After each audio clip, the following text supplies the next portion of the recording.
Vážené dámy a páni, milí hostia, milí priatelia, je tu veľa známych tvári. Som rád, že sme sa takto v strede Slovenska stretli a verím, že táto sobota bude inšpiratívna a produktívna pre nás všetkých a že odídeme odtiaľto naozaj posilnení o takú energiu, ktorú budeme potrebovať do nasledujúcich 2 mesiacov a nielen do tých 2 mesiacov do volieb, ale pevne verím, že aj ďalej.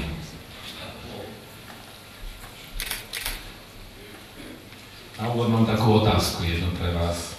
Myslíte si, že môže mať malá politická strana veľkú víziu?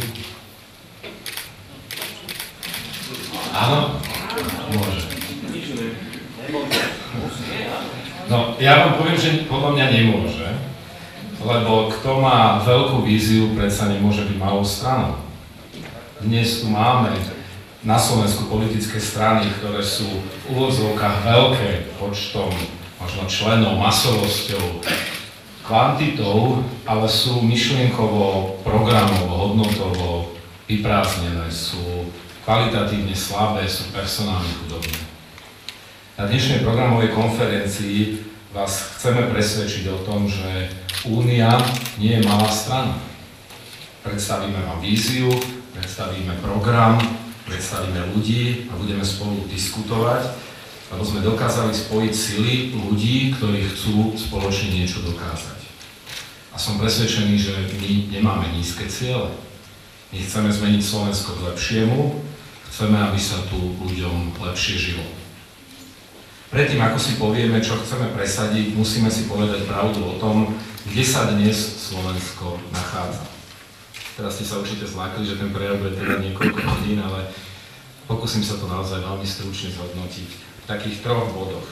Kríza, vláda a nálada.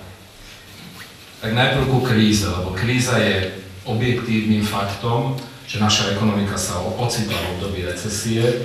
Viete, že máme exportne orientované hospodárstvo a tým pádom sme absolútne zraniteľní situáciou na svetových trhoch.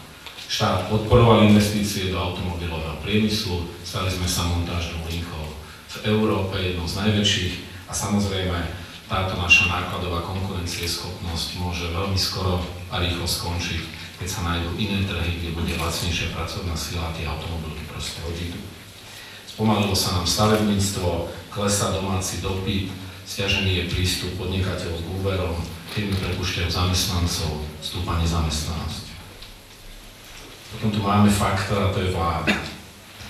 Mám pocit, že máme vládu, ktorá chce byť populárna za každú cenu. Jej zásahy do ekonomiky nepriniesli zlepšenie podnikateľského prostredia, opatrenia proti kríze, ktoré realizovala, sa ukázali ako neúčinné, štát veľa míňa, nešetrí, rozdáva a zadlžuje sa. A tretí faktor je nálada, aká z toho vyplýva. A ja si myslím, asi to potvrdíte, lebo ste ľudia, ktorí sa bežne pohybujú v reálnom živote, že nálada v spoločnosti nie je dobrá. Ľudia vidia, čo sa deje. Na jednej strane sa boja o prácu, trápi ich stav a kvalita verejných služieb, ako je zdravotníctvo, školstvo. Vidia, že domôcť sa spravodlivosti na súdoch trvá dlho a niekedy, aj keď tá dlho očakávaná spravodlivosť príde, tak má takú veľmi zvláštnu podobu.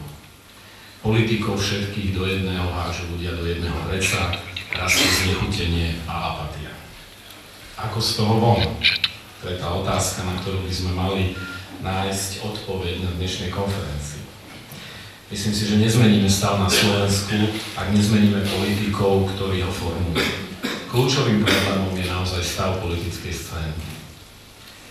Dovoľte teraz také prirovnanie. My tu dnes máme na politickej scéne obrazne povedané 2 obchodné domy a niekoľko menších obchodov. Tie 2 obchodné domy, jeden je červený, druhý je modrý.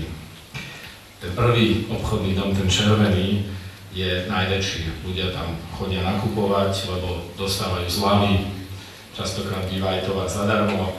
Kvalita je samozrejme otázna, ale majú všetko. Majú červené ruže, majú červené kravaty, dokonca majú oddelenie luxusných hodiniek na hornom poschodí.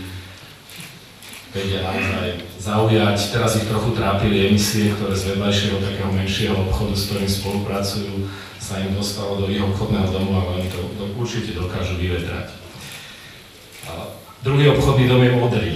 O tom niečo vieme a vidím tu mnohé tváre, takže tam je vedúci v tom modrom obchodnom dome od začiatku.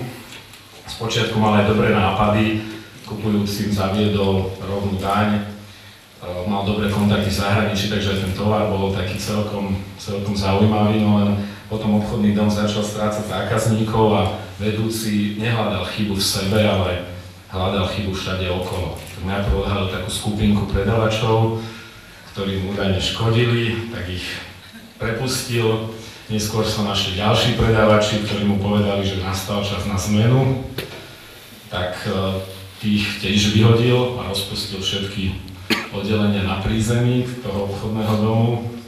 No a samozrejme problémy neprestávali, objavili sa mu problémy s financovaním tohto obchodného domu, nejaké peniaze mu odišli, nevedel kam, nejaké mu prišli, to nevedel odkiaľ, nevedel to vysvetliť.